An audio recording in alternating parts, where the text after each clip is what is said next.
Hello, hello, hello.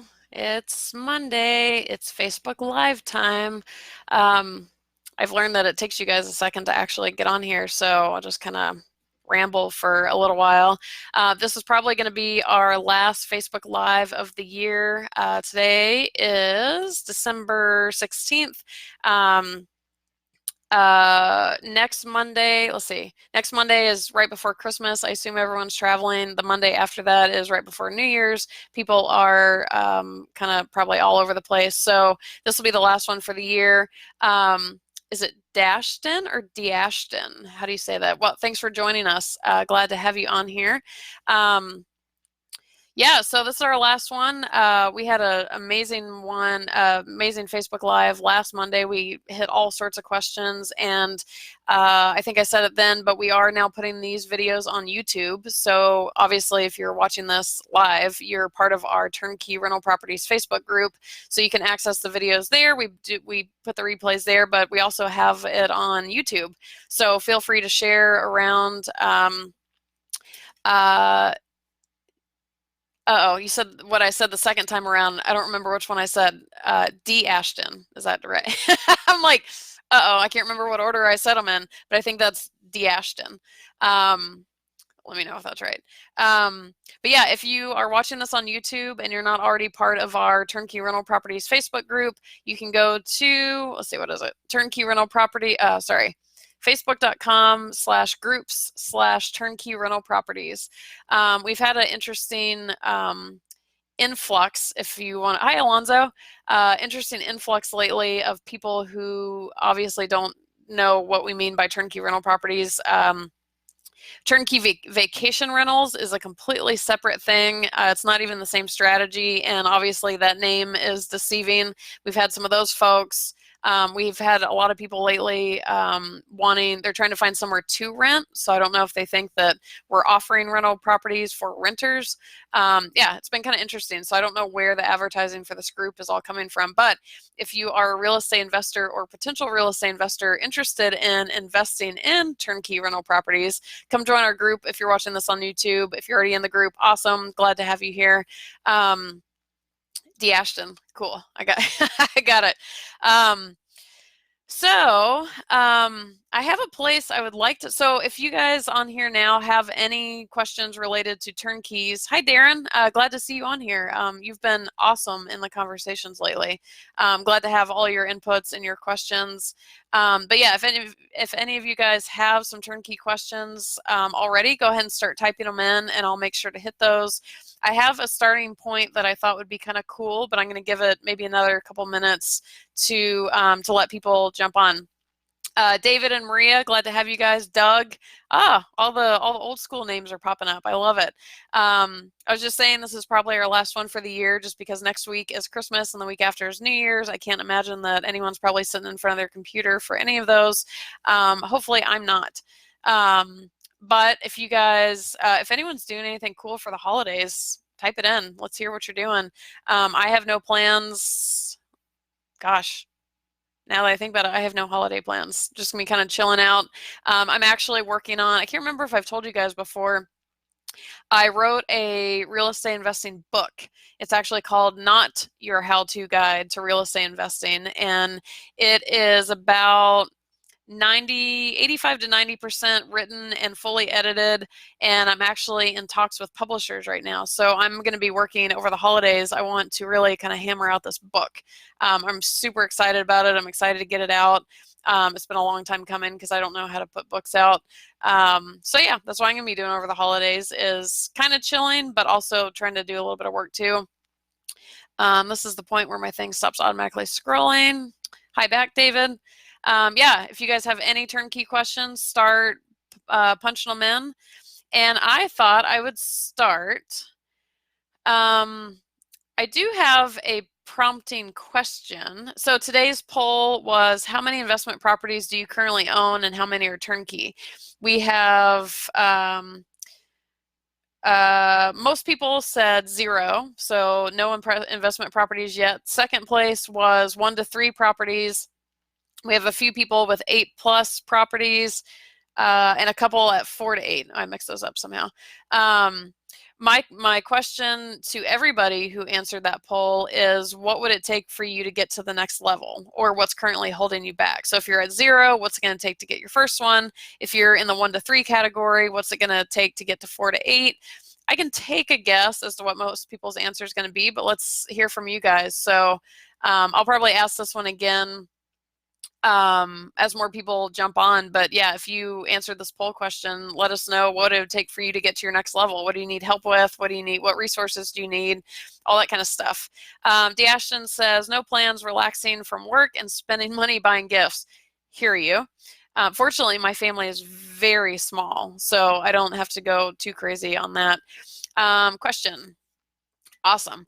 Can you go over how to pull money from one property to buy or build another? And especially if I'm building with a house that will have $110,000 in equity, building for $150,000, appraised at $260,000. Oh, especially if you're building a house that will have $110,000 in equity, you're building it for $150,000 and it's appraised at $260,000. So the second part of your question, I can't really help with. That's not something I deal with turnkeys. It's not really a turnkey thing. I've never built a house. I've only bought pre-existing houses. But I mean, you're kind of talking about basically how to snowball money from one investment into another. It's kind of the general question I hear. Let's see. Okay, now I just did the math. So you're going to have $110,000 in equity. So if you do that, if you buy that property and you're going to end up with $110,000 in equity, the biggest thing is either you sell that property and take that $110,000 and buy more investment properties, or instead of selling it, depending on kind of what the numbers are and all that, because when you own a property, you're getting a lot of tax benefits. You're avoiding tax on the sale unless you're 1031ing. There's just a lot of, and future appreciation. So there's a lot of benefit, in my opinion, to holding on to a house. So like, let's say somebody owns a property that they have $200,000 in cash in. So let's say they bought it, let's say you're in California and you bought a $300,000 house and now it's worth $500,000. You have $200,000 in equity. When people ask like, what, I want to use that money, but what do I do? Again, you can sell it. I don't necessarily, unless the property is costing you a lot of money, I don't necessarily think that's the best first move. I'm a big fan of holding it, but at that point you could do a cash out refinance and you can pull, basically you're getting a new mortgage on the new amount and pulling all of that extra money back out. So that's cash in your pocket. I've done that on one of my properties before, and I took that cash and used it to invest into another property. So you're basically rolling that money. The other option you have is a HELOC, home equity line of credit. Jacob and Carl, good to have you. By the way, guys, Carl apparently is a phenomenal barbecuer, and me and Drew have already secured our invites to Carl's house, which I actually don't know where it is. I know where you live, but now I can't think of where it is. So I don't know where we're traveling for this barbecue, but Carl doesn't know it yet, but we're going to let the whole Turnkey Facebook group know. So just so you guys are up on that. But you can also do a home equity line of credit. Basically, like whatever equity you have on a current property, you can use it. Whether it's a cash out refi, get it out via HELOC, sell the house. But I recommend using that equity and roll it into more properties, because every time you do that, that's how you're snowballing investments. Now, turnkey specifically, because you're buying them at market value, you're not going to buy something with that much equity in it, or like it's not even going to appreciate that fast to be able to pull that much money out of it. So turnkeys get a little harder on that concept as far as snowballing funds to buy more properties, but that is the general way that you use equity in a property. So my turnkeys, because I bought them in 2011, 2012 in Atlanta, have all doubled and tripled in value. So I am in the same position where I have that equity, and if I want to snowball those, I can somehow pull out that equity. But yeah, I would absolutely use that equity to your benefit, because it's your money. I'd say be careful on that, just because you want to make sure, like, if you're going to do a cash out refi or a HELOC, like, you're going to pay interest on that money that you're pulling out, obviously, because it's the loan. So you want to know what you're buying, because if you're paying, say, like, let's say something for no cash flow, and you're paying now 5% interest on this money, what's it doing for you? So make sure that when you pull that money out and you're paying interest rate on it, if that's what you're doing, that you're actually investing into something that has higher returns than what you're paying on for interest. So I hope that makes sense. The Ashton, I don't know what to tell you about building the house and all that kind of stuff because I've never done it. But that's general kind of snowballing. Before I go to the other questions, the Ashton, so what if I build house 1, then pull 90% HELOC to build house 2? How do I build house 3? Honestly, I don't know when DTI comes in place. This isn't my field. I've never built houses, and I don't know the numbers, logistics on how to pull what from where and whatnot. But again, I mean, in your case, if you pull, I don't know well, I guess 90% HELOC, so you're getting 90%. But if you do that on house 2 also, then use that for house 3, and then use house 3s for 4. But again, these are on deals that I don't know if those numbers work out quite right. DTI, you would want to talk to a lender ahead of time to kind of get a feel for what your options are there, because then you have things like portfolio loans, commercial lending, mortgages. I'm not the person to ask about DTI. So, but that really should come from an investor-friendly lender, not just any lender, because they're the ones who are going to be able to tell you ahead of time of like what the requirements are going to be and what to be, what not to do and all that kind of stuff. So, Maria, when buying turnkey, do investors partner with other people or do they usually invest on your own? It's really funny that you asked that, because I was literally just thinking of that. Was it today or yesterday? Because I have a partner on a lot of my turnkeys. Kenneth, thank you for joining. Anyone who's just joined, shoot over your turnkey questions. I'm just kind of going down the line of them right now. People can you absolutely can partner on a turnkey for sure. I will say that it was easier to partner back in when the cash flow was a lot higher. So like the properties I partnered on, the cap rates were like 14%, like it was crazy. So these cash flow margins were huge, which meant the way that we're structured is, in the ones that we did this on, he put the money in for the down payment, and I took the mortgage and essentially the risk and did all the work. And now we split everything 50-50. So the cash flow, whether negative or positive, we split 50-50. If we were to sell the house, it's split 50-50. But when the cash flow margins were higher, that was easier to do, because right now, like, let's say after financing, you have a cash flow of $150. Is $75 a person really worth it? I don't know. It depends on how much you're putting in. So the numbers don't support partnership on the turnkeys as much these days as they did back when everything was on sale. But it's not to say that you can't either. So, I've known people to partner like with their families, if it's a silent partner or they're borrowing the money or whatever. As far as so the answer to your question is most people don't, but people certainly do and have, and I've been one of them. The thing I was thinking about my turnkeys because they've all appreciated a lot. And what really sucks about that is now I have to share all of that profit with my partner. I hope he's not watching this. And in hindsight, it was earlier in my real estate investing when I decided to take this partner on. And there are so the upside obviously was I was able to buy a lot more properties than I would have had I not had a cash partner. So hands down, and he's a phenomenal partner. He's basically silent. I mean, not even basically, he's silent, very easy to work with, very trustworthy. Like I've had a not long-term relationship, but I've known him for a very long time. We're not in a relationship, but I've known him for a long time. So there's a lot of upsides to partnering, but the two major downsides that I have found since I've been in partnership for 8 years, I guess, two of them. Along the way, one thing that I hate is if one of the properties has a problem or a challenge, I, as an investor, like I'm fine with it, like no big deal, I'll get past it, whatever, but I have a huge conscience, and it stresses me out thinking if I have to give him a negative report, or if I'm not able to give him a good share of money that month, or if there's some major hit, or last year we had a horrible tenant turnover. It was a grand total of like $8,000, so I had to ask him for $4,000. Like on the conscience, I don't know why I can't say that word today. On the conscience level, it really stresses me out to have to, I mean, I don't have to worry about him, but I do.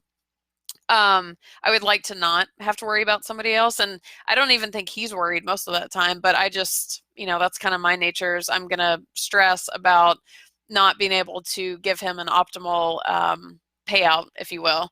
So that's one thing, but that's more just kind of, I don't want to say emotional, but that's kind of a mental thing. But the other big downside is my properties have all appreciated so much, and I have to share that with them. I'm like, man, I wish if I could go back and do it all again. Again, I hope he's not watching this because this would not screw him, but it would take a lot of his profits away. I would have liked to have used his money in the form of a loan. So I pay him a fixed return over a fixed amount of time or whatever it is, pay him his loan back plus X amount in interest. Because then that way it doesn't matter what the property is doing. It's kind of like a mortgage payment, right? Like I would just pay him his loan payment. I wouldn't have to have any consciousness involved in it as far as if something's performing or not. And then when all the properties appreciated like they did, I also wouldn't have to share it. So that's my personal experience with partnerships.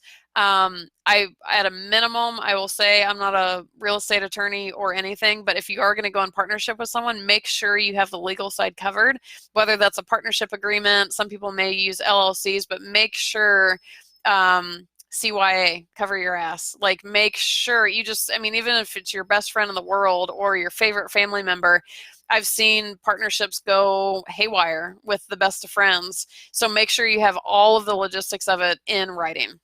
That's my biggest recommendation. David says, let's see, do we have Kenneth, Melanie, and Blair? Thank you guys all for joining. I'm just kind of barreling down the list of turnkey questions. If you guys have any, start throwing them over. For anyone who wasn't here earlier, this is probably our last one for the year because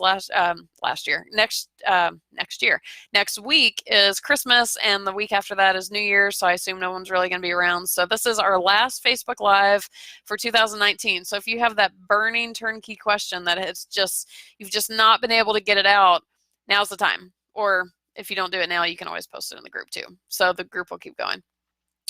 David, how do you do due diligence? How do you do a due diligence on location of a property if you don't want to visit the area prior to purchasing? Which tools do you use? Google Maps, drone footage, etc.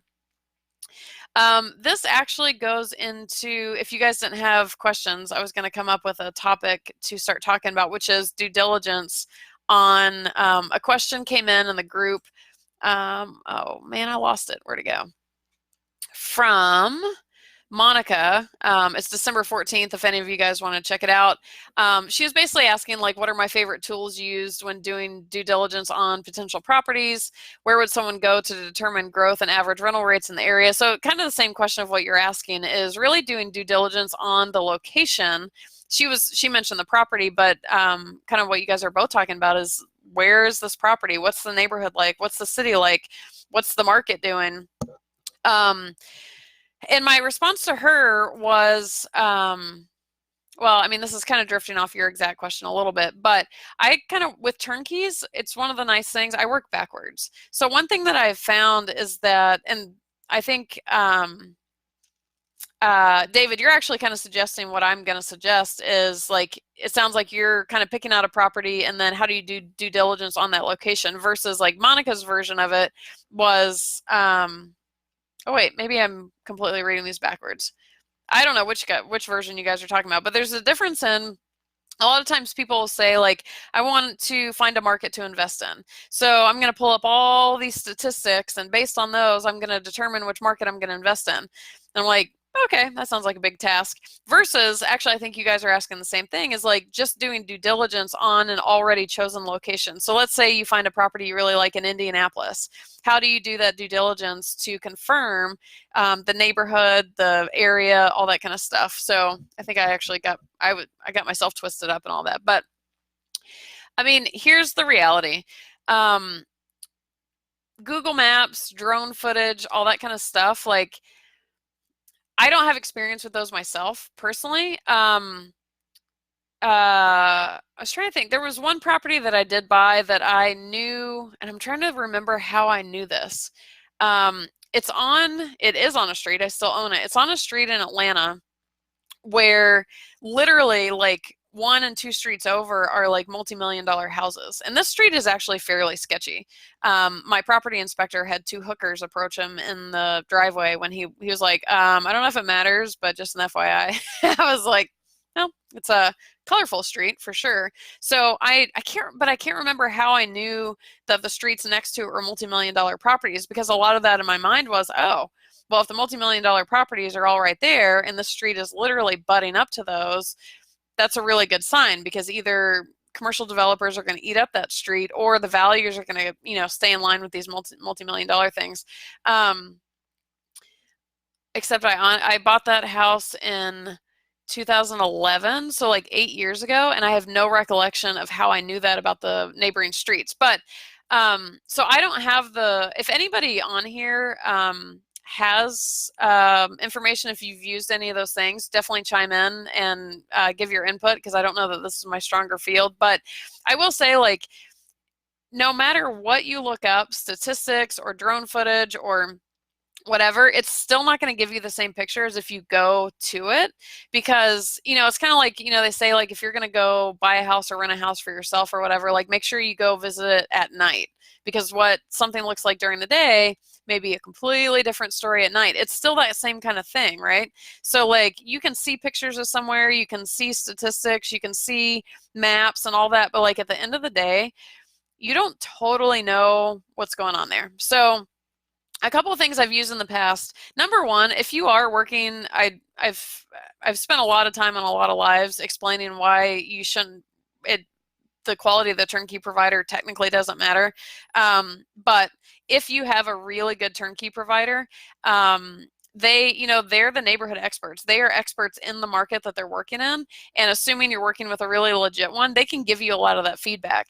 And so, like, I know every time I've gone to do a property or operations tour in a various market with a turnkey provider, their knowledge and their explanations of things make so much sense, and they can do that over the phone too. So, like, I recently went to Baltimore to check out the BRRRRkeys, and there was a difference in East Baltimore and West Baltimore, or I should say East Side and West Side, that I could visually see. And so I brought it up to the provider, and I was like, you know, these properties over here really kind of appear to be whatever, and then these over here. And he's like, yeah. And so he explained all the neighborhoods.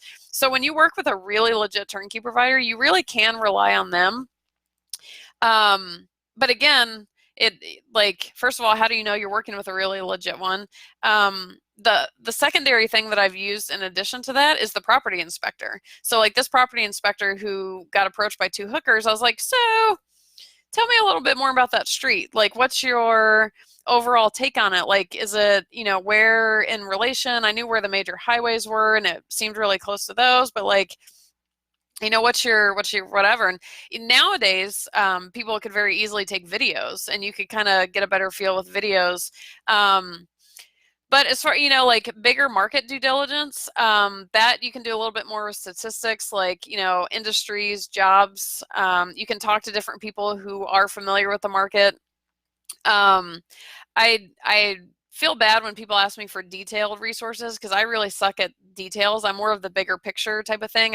People ask me a lot, like, how I determine which markets to work with.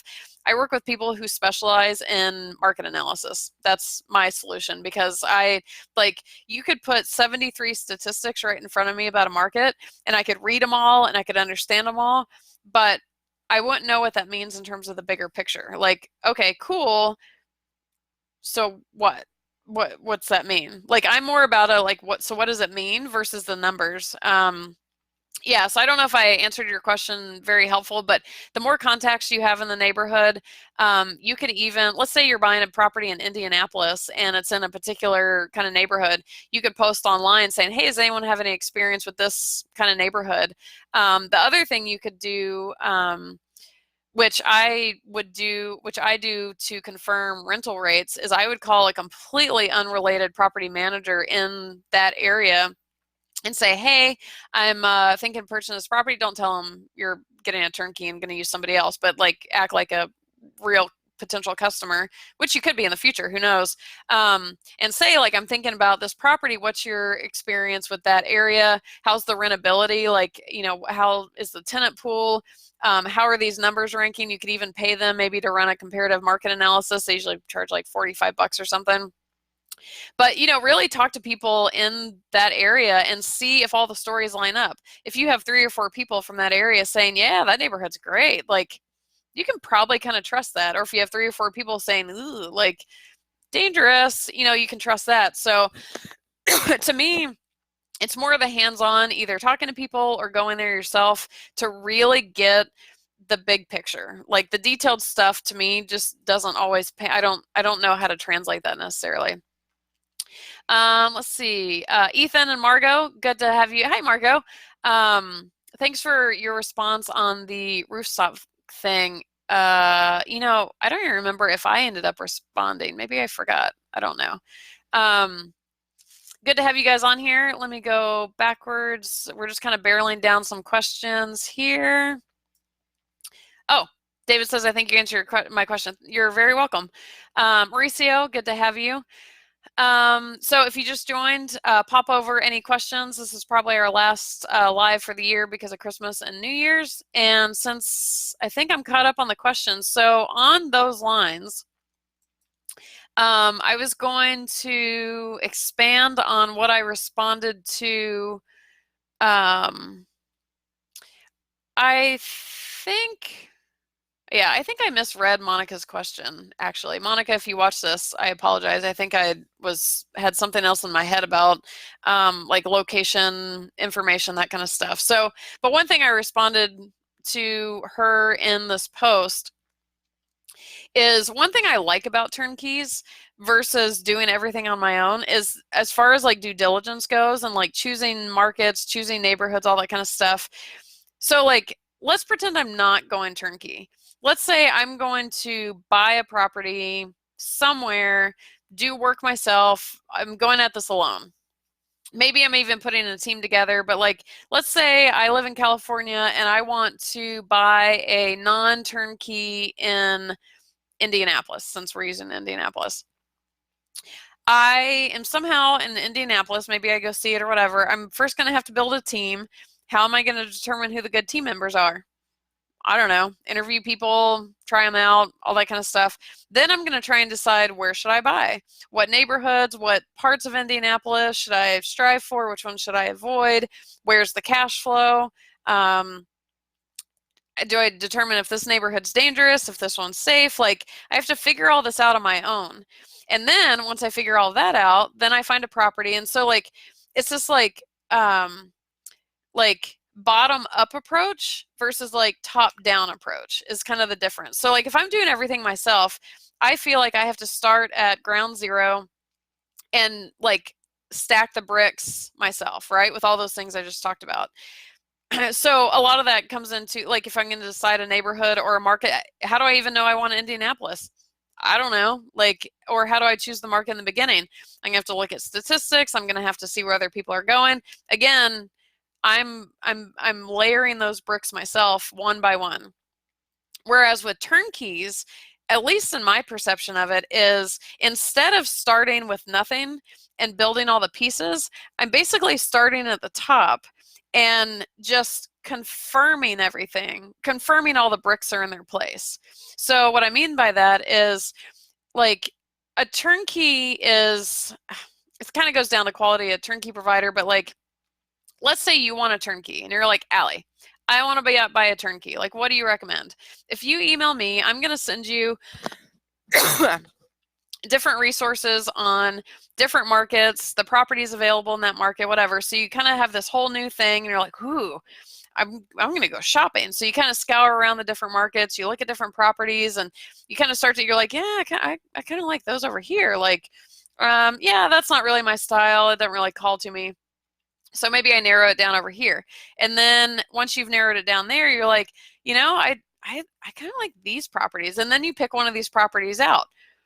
Cool. Now you have the property. The property's already in a location. It's already existing. It's already going to be rehabbed. Everything is done on this property.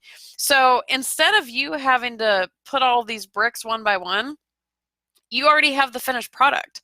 So with turnkeys, you start with the finished product, and then your due diligence is really just confirming everything, all those bricks. So the market it's in, the neighborhood it's in, do the numbers pan out, the property inspection to confirm the quality of it.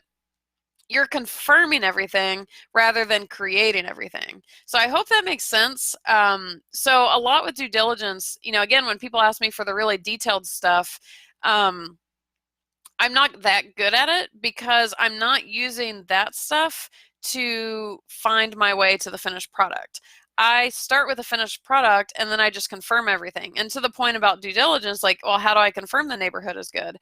It's just kind of what I answered to David, where, yeah, you can definitely check out the statistics and all that, but talk to people. Like, people are going to be, it's kind of like Yelp reviews. Like, too bad there's not Yelp reviews on different properties, but, listen to the people, because they're going to give you a better impression than any statistic is going to convey to you. So I hope that's helpful as far as like all the confirming and choosing places and all that, but it's a huge advantage to turnkeys, I think, to be able to start with the finished product and just confirm everything rather than starting with nothing and having to build everything. So I actually hadn't even really come up with that analogy until just now, so I hope that helps. Kenneth, are there any concerns of inheriting tenants? Normally, are they vetted well?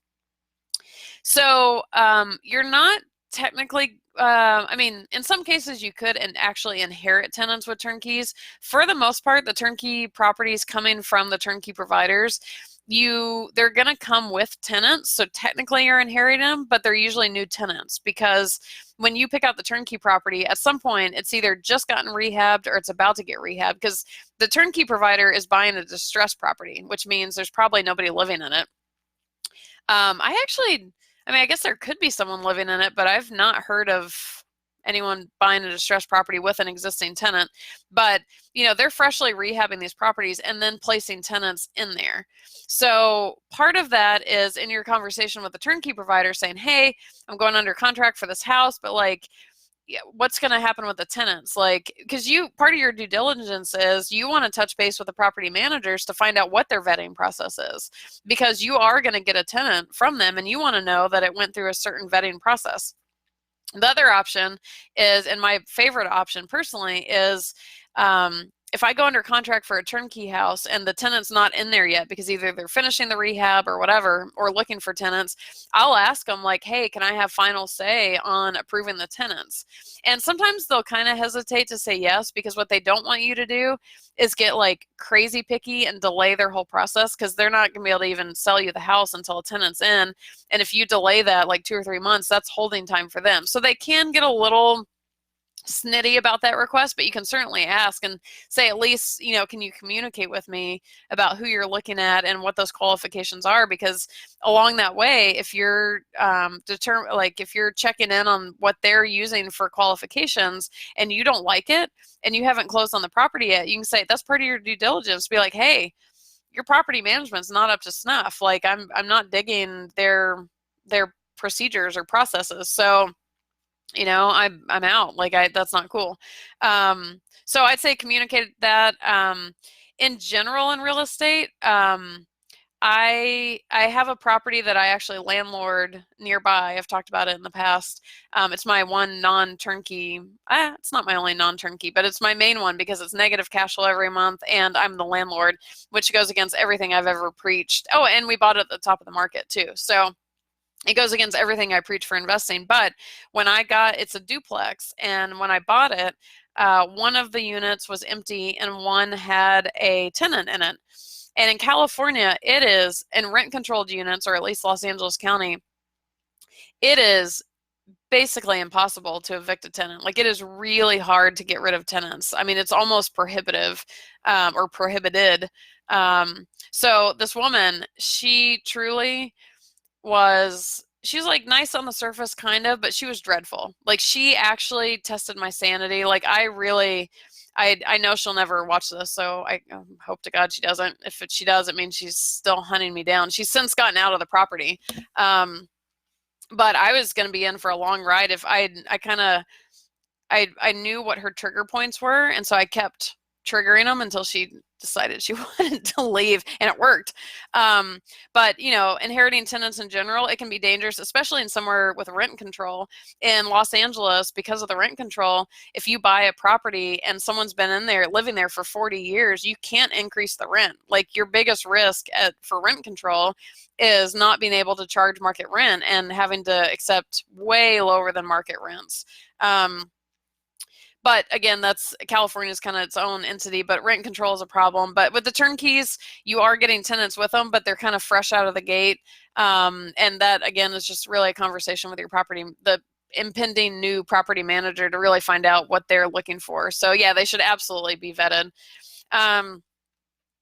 Maria, from your experience, what are some safe C or B markets in Indianapolis that meet the 1% rule? I assume you're talking about neighborhoods if you're talking about in Indianapolis. Indianapolis in general can usually meet the 1% rule, give or take. I mean, everything is really kind of, anything that hits the 1% rule now, as far as turnkeys, is doing good. Most of them can come pretty close. Back in the day, it used to be 2 and 2.5% easily, but now we're lucky to get 1. As far as specific neighborhoods, I can't tell you that. I would have to send a message to the turnkey provider I work with in Indianapolis who can tell me the names of the places. I don't usually get in on the neighborhood discussions because by the time somebody's buying one, they're already in touch with the sellers and I'm not really contributing a whole lot. So I can find out that information if you want to send me an email. I think we've been in touch before, but Ali, ALI, at hipsterinvestments.com. I can get that information for you for sure. Rudy and Steve and Andrew, thank you guys all for joining. I just saw you guys on here. Rudy, can you explain a little more about BRRRRkeys in an expensive market? Do me a favor and expand on the expensive market part. I can tell you all about BRRRRkeys, but they're not available in every market. And so, like, BRRRRkeys are one conversation in my mind, and expensive markets are another one, because those two, basically, you're not going to get turnkeys or BRRRRkeys in an expensive market. Like, expensive market, like,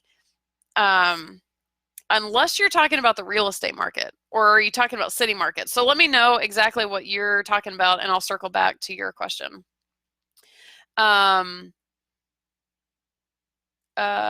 It's cold right now in LA County. It is actually cold. Yesterday it was freezing because it was super windy. But I like the BRRRR usage. BRRRR versus BRRRRkeys. Nice one. Mauricio, on average, how long do you expect that one can hold a turnkey before a Capex expense takes place? This is great. I know this is tough to answer, but on average, what's your view? I would say that the idea of turnkeys, this is not official, this is not proven, this is not anything other than my own personal opinion on what should happen. I've also learned in life that shoulds are fairly unreliable, but my perception of a turnkey is that I think personally that there should be no major Capex items for the first 10 years. I mean, if you think about it, like, what are the actual Capex items? So the obvious ones like roof, electrical, plumbing. Capex, so anyone who's not familiar with Capex, it's capital expenditures. Like, there's small little repairs and maintenance type of stuff. There's turnover repairs that you're gonna have to do, but like the big ticket items, hot water heater, roof, like, what are the things that are gonna cost you a decent amount of money to replace? That's what really falls into the Capex conversation. So, but I mean, really, the idea with turnkeys is that everything is newly rehabbed or almost redeveloped in some cases. There really should be no big ticket items at the point of inspection that are scheduled to go out within 10 years. If the roof has less than 10 years on it, if the hot water heater has less than 10 years on it, whatever, all the other things, like if anything has less than 10 years on it left of its life, it should get replaced by the turnkey provider, and I would argue that it does. Like if it's not and it comes up in your property, let's say your property inspection comes up and the roof only has an estimated 7 years left, I would absolutely address that with them, because that is going to be on you whenever that does go out. So I've always had it in my head that there should be at least 10 years of life on all the big ticket items for a turnkey. Now, again, real world, that is, I just realized my mouse thing is broken. Squirrel. The holidays are coming up and I'm getting more brain dead by the minute.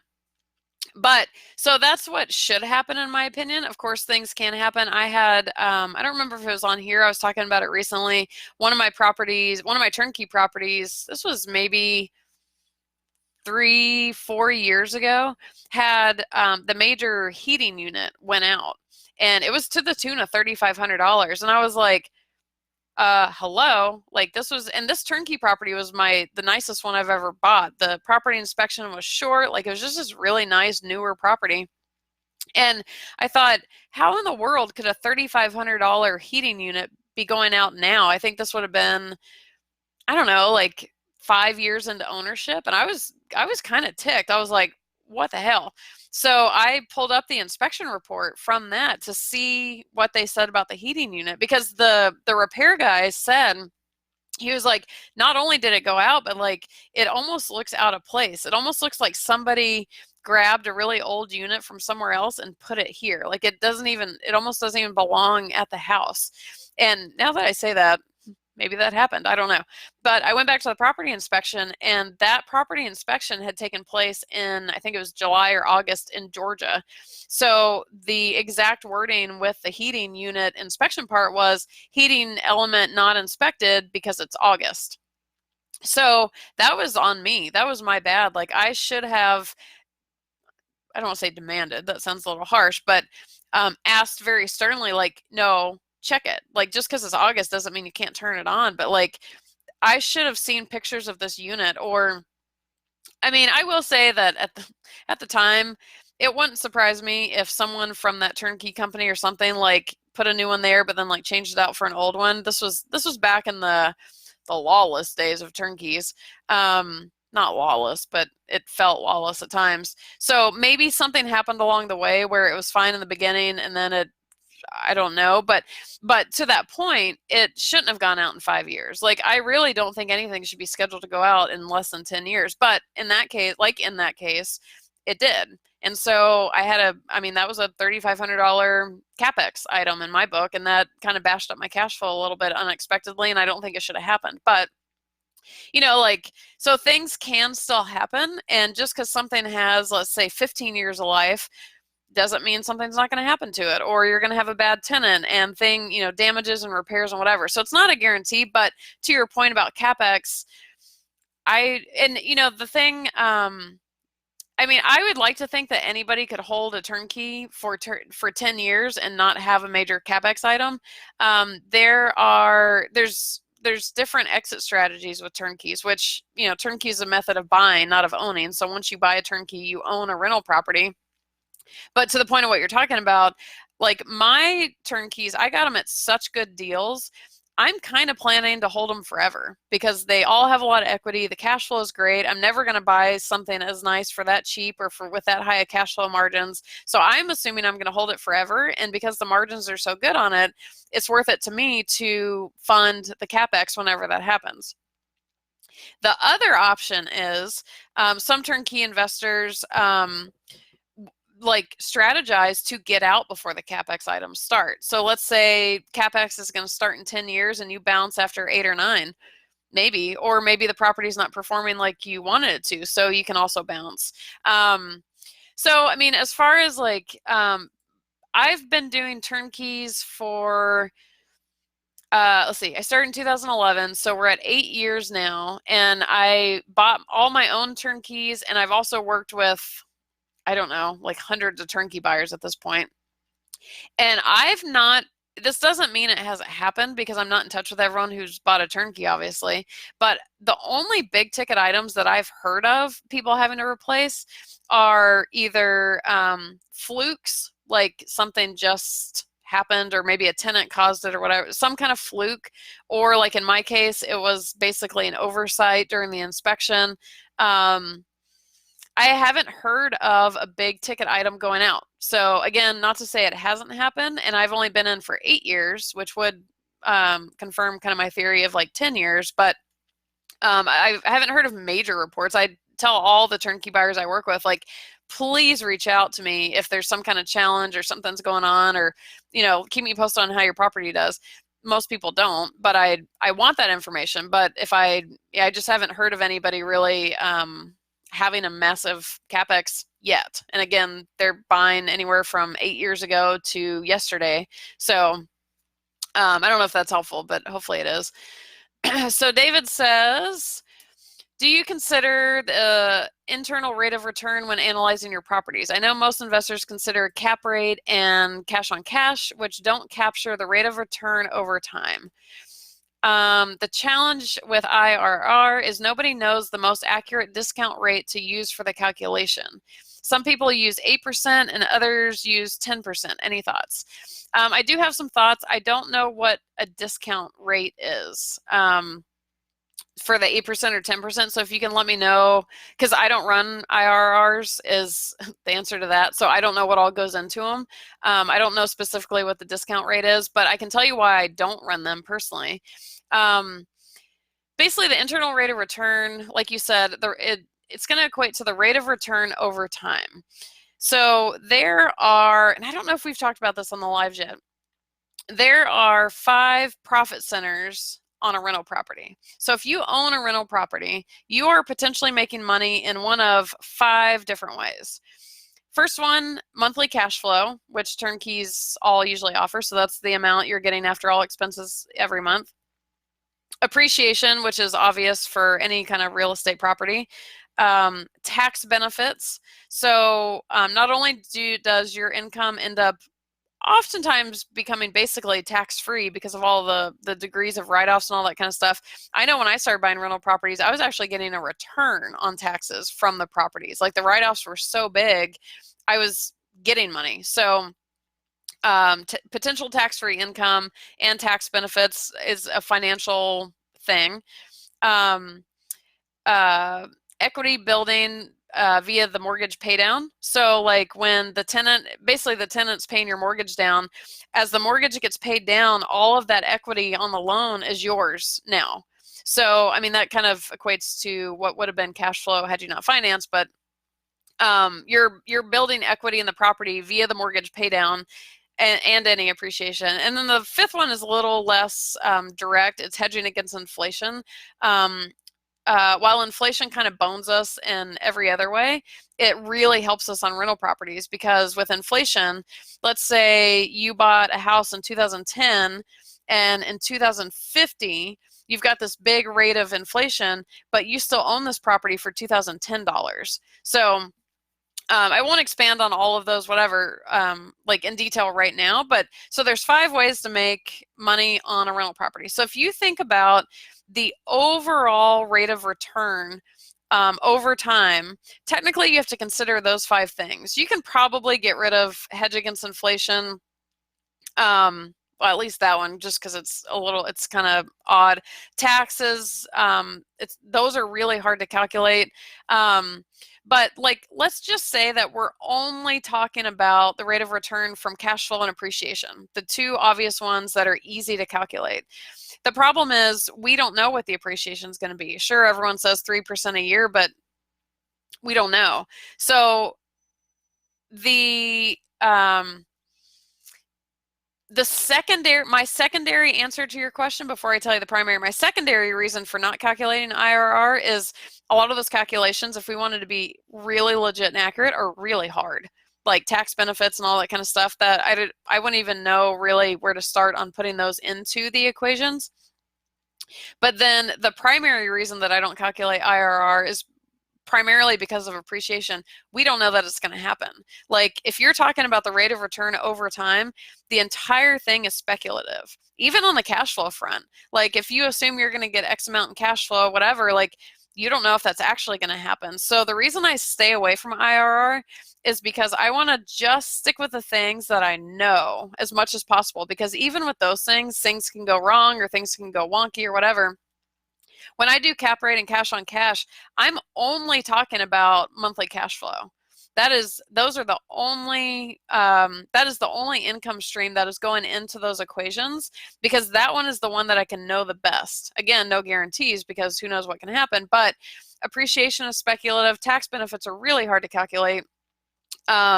You could probably do the equity build via mortgage paydown pretty easy. It'd still be a little bit intensive, probably involve a spreadsheet. And then hedging against inflation, I wouldn't even have a clue how to do that. So for me, it's really a matter of, I want to stay as conservative as possible, and so therefore I just do it on the cash flow, and I consider everything else a bonus. Because when something inevitably goes wrong with one or more of those profit centers, which is just a reality of rental properties, that way my numbers don't all tank because one thing happened. You know what I mean? So time discount rate. I don't have a clue. I have no idea what that even means. But yeah, that's why I don't use an internal rate of return, just because so much of it is going to be speculative, and I don't want to make a decision on a property based on speculative information. I want it to be as conservative and realistic as possible, and then everything else that happens is a bonus. I think IRR is used more predominantly in, I don't know if that's like bigger deals or commercial, or it's used a lot in other strategies. I don't know exactly which ones, but turnkeys, it's not. That's why, because I just think it would be incredibly potentially misleading for people. Mauricio says, let's see who joined. Monica and Nathan, thank you guys for joining. Monica, I addressed your question earlier, although I did it very ungracefully, and I think I actually answered your post wrong. When you were talking about, you said you're at the point you've got your financing set and ready to go. You want to invest in your first property in Indiana, and you were asking me about my favorite tools when doing due diligence on potential properties. Where would someone go to determine growth and average rental rates in the area? I think I read that potentially wrong, and I answered slightly unhelpful. But if you go back, let's see, I don't even know. Let's see, we're at 51. Are we at 51 minutes already? Maybe at the 40 to 45 minute mark, when the replay of this comes out, I address all of that, because someone on here asked a similar question, and I realized kind of where I went wrong in answering your question. So that was a long-winded version to say I talked about your post earlier.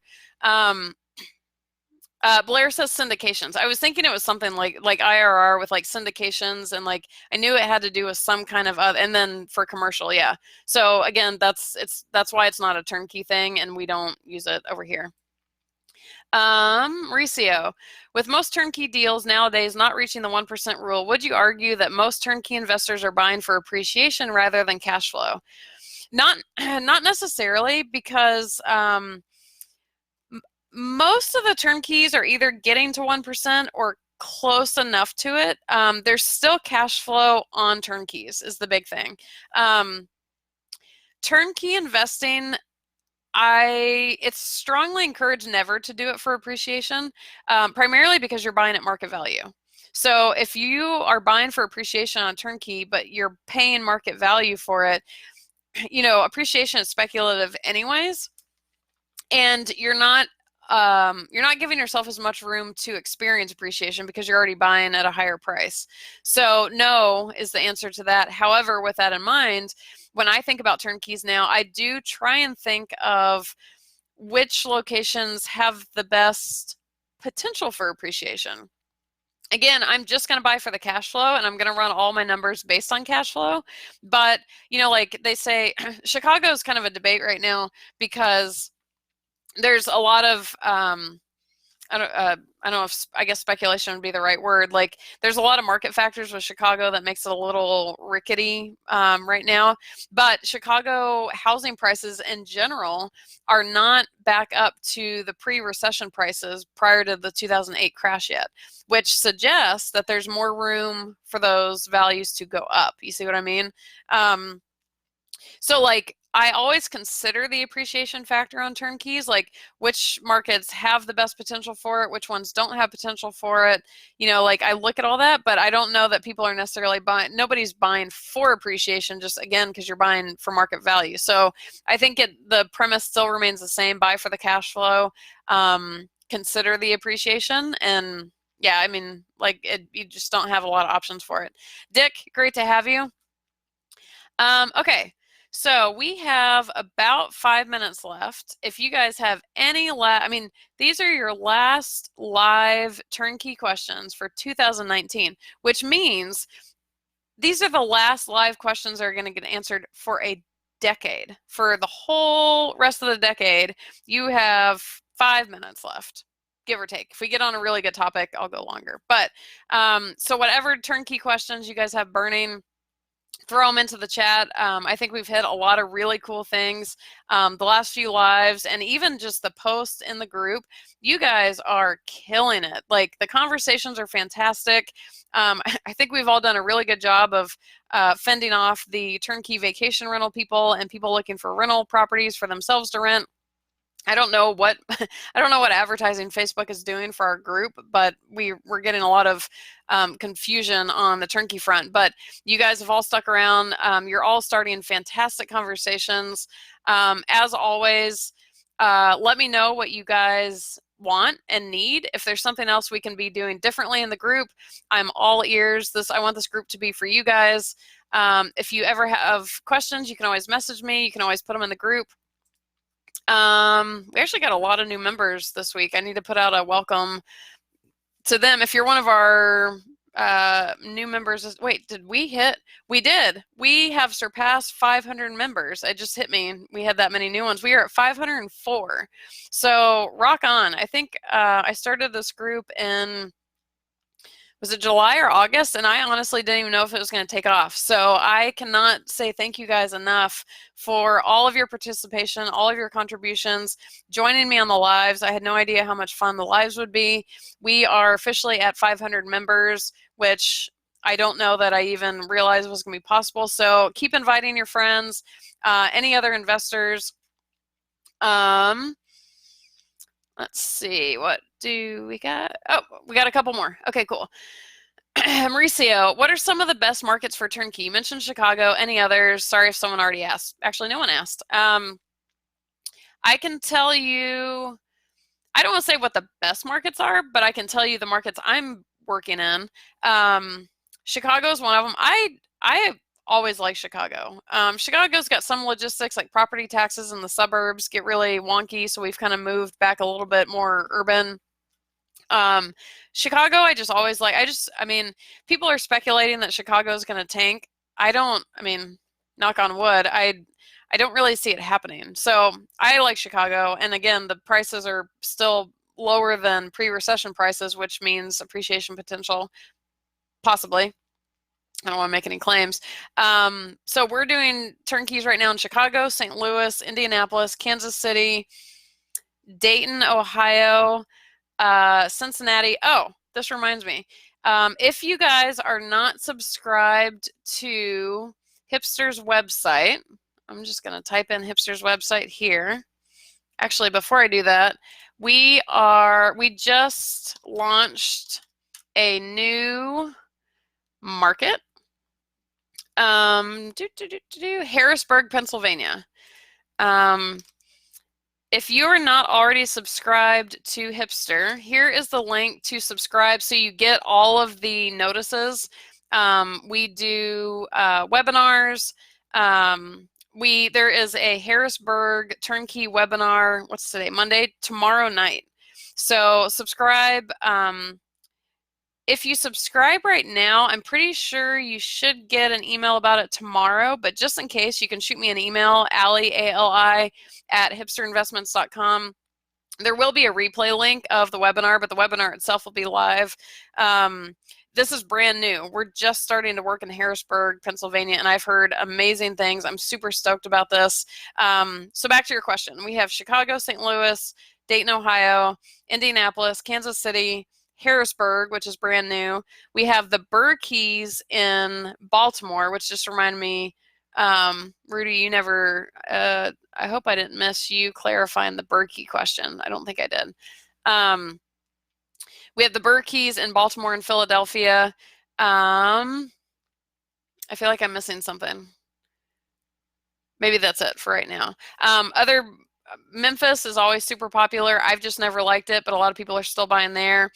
Birmingham and Huntsville have a lot of popularity. I've started hearing more about Oklahoma City. Where am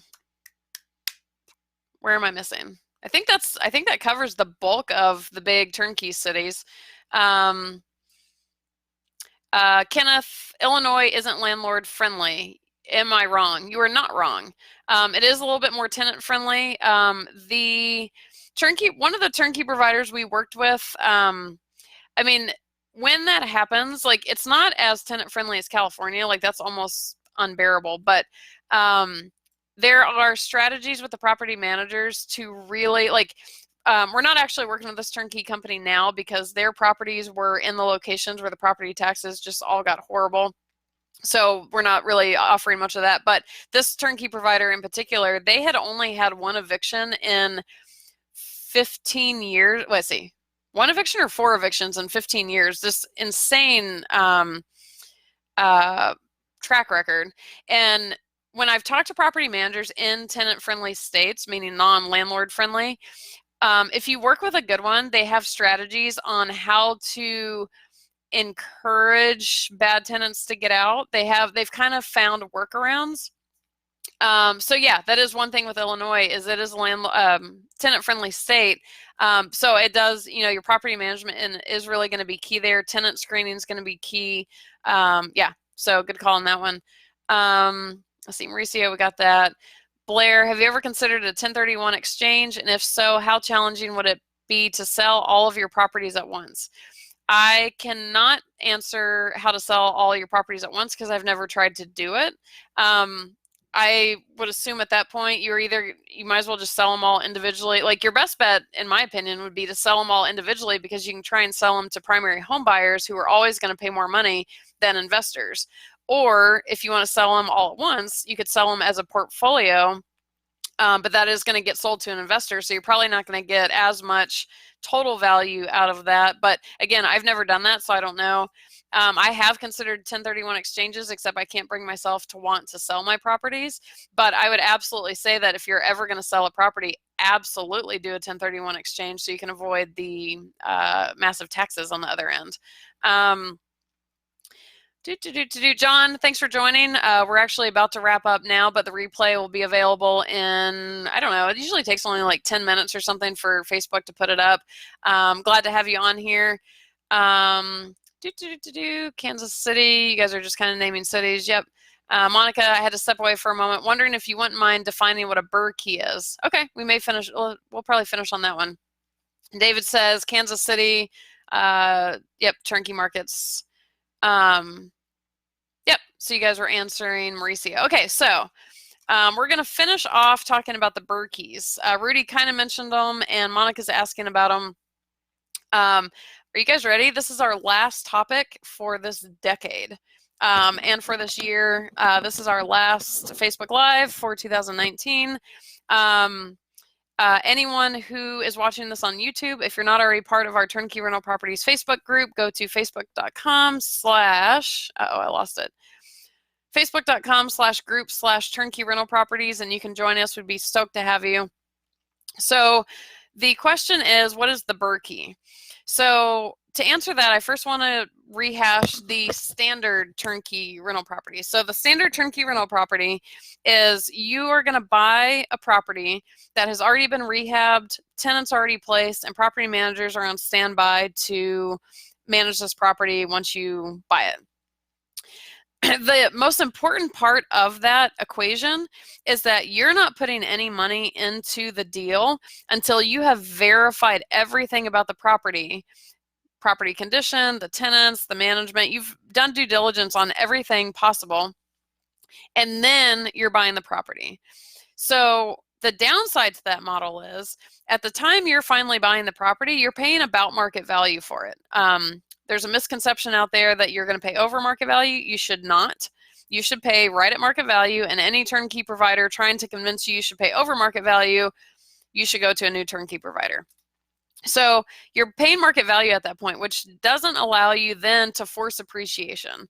Whereas like the BRRRR model, which is the acronym four R's, BRRRRR, buy, rehab, rent, refinance, and repeat. That's basically a value add deal.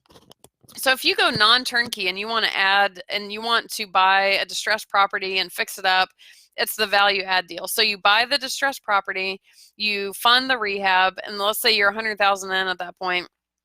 And now, because you forced appreciation through the rehab, the property is worth $140,000.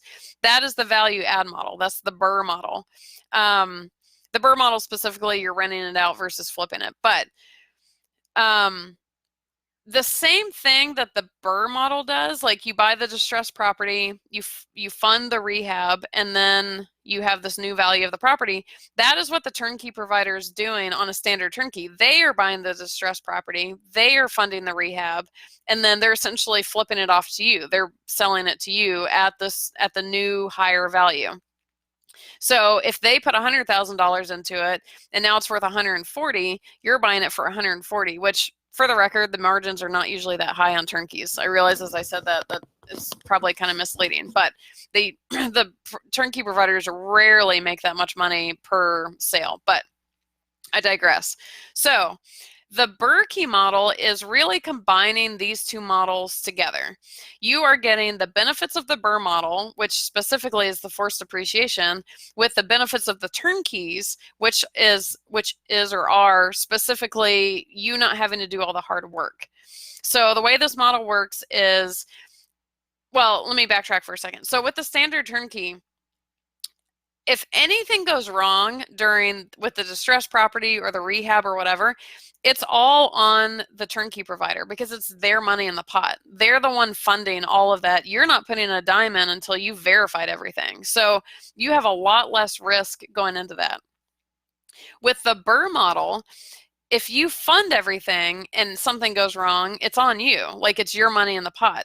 So with the BRRRRkey model, you're combining the BRRRR model and the turnkey model. And the turnkey provider is still doing all of the work. That part stays the same. What changes is that you're actually the person funding the purchase of the distressed property and the rehab. So it's your money, their work. So that's where the BRRRR is with your money, the turnkey is they do the work. The exceptional benefit of this is if that distressed property plus the rehab costs $100,000, but now it's worth 140, that 140 is yours. Like you're the one who gets to capture all the forced appreciation, which is a huge benefit over the standard turnkey model that you're buying at market value. Huge benefit. With huge benefit comes a big risk.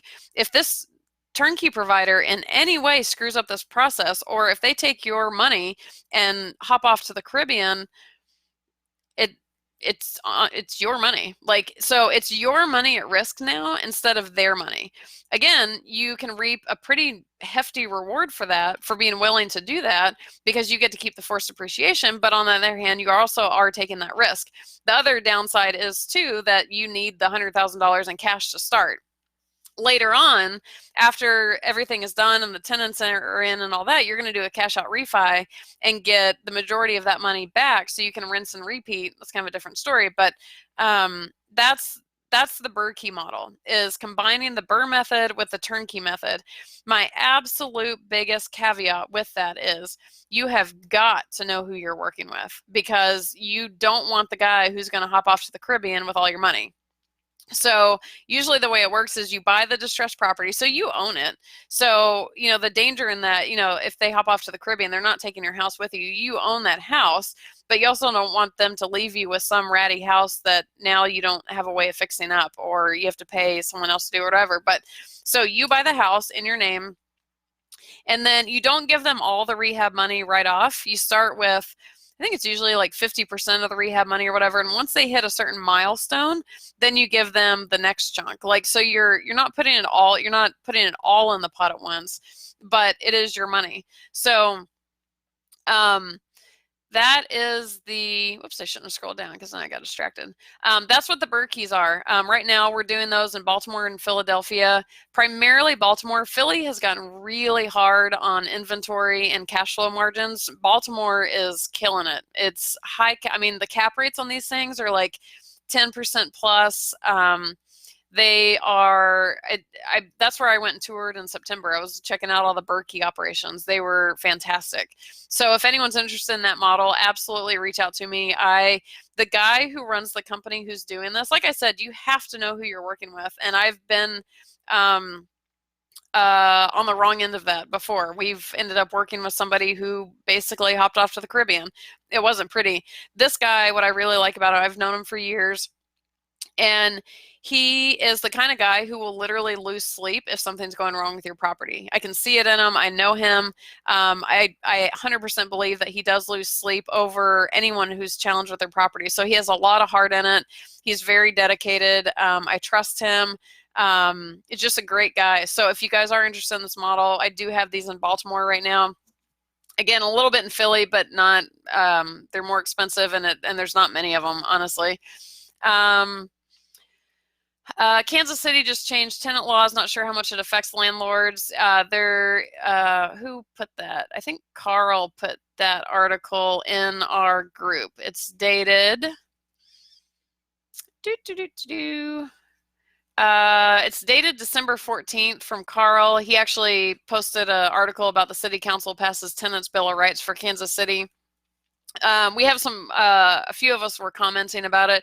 There's a couple odd things they put in there. For the most part, it's pretty basic stuff. There's a couple things that may throw a couple wrenches in, but it's still not California.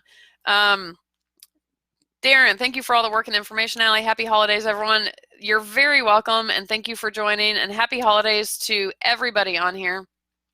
Sarah and Travis, thank you for joining. We're actually just wrapping up, but the replay will be available in 10 minutes or so whenever Facebook puts it on. We also put this on YouTube now, so definitely check it out. If you hear anything from the live and you have any questions, please post them or message me. Last question, Mauricio, are there multifamily turnkey providers in the Harrisburg, Pennsylvania market, or any other markets that you work with? Harrisburg, I believe, is all single family. Baltimore is your best chance for multifamily, but again, that's the BRRRRkey model, not the standard turnkey model. Dayton possibly might have a couple multifamilies. I need to check back through the inventory. They kind of come and go. Sometimes we have duplexes. Triplexes and fourplexes, you're not going to find many of at all. You can in Baltimore. But when you say multifamily, I don't know how big you're talking about, but duplexes pop up still for sure. But everything multifamily is really kind of hard to come by at this point, just because the cash flow, the prices are too high at this point. So with that said, I'm going to sign off. I think that is the end of it for today. Happy holidays. Happy 2019. Keep posting in the group. I'll be on the group all through the holidays. Even when I'm not working, I'll check in on things. What else can I tell you? Have a great rest of the year. If there's anything I can help with, for sure, reach out. I'll finish off real quick. Today's poll, I said this earlier in the broadcast, but if you guys want to chime in, I think a really cool thing would be, so today's poll was how many investment properties do you currently own and how many are turnkey? So my question that I'd like to pose to everybody is, if you answer the poll, what would it take for you to get to the next level of properties? Like, what's holding you back? I can usually take a guess as to what most people's limitation is, but I want to hear from you guys, like what's holding you back, what would support you into getting into more properties. And yeah, so I think it'd be really important, like I think it's cool for everyone to talk about like what are all of our challenges, we're probably all kind of challenged with the same thing, and sometimes we're not talking about it. So definitely chime in, put some posts up. And Margot says happy holidays. Happy holidays to all of you guys. And with that, I'm going to sign off. You guys have a great rest of the evening, and I'll see you on the flip side. See you soon.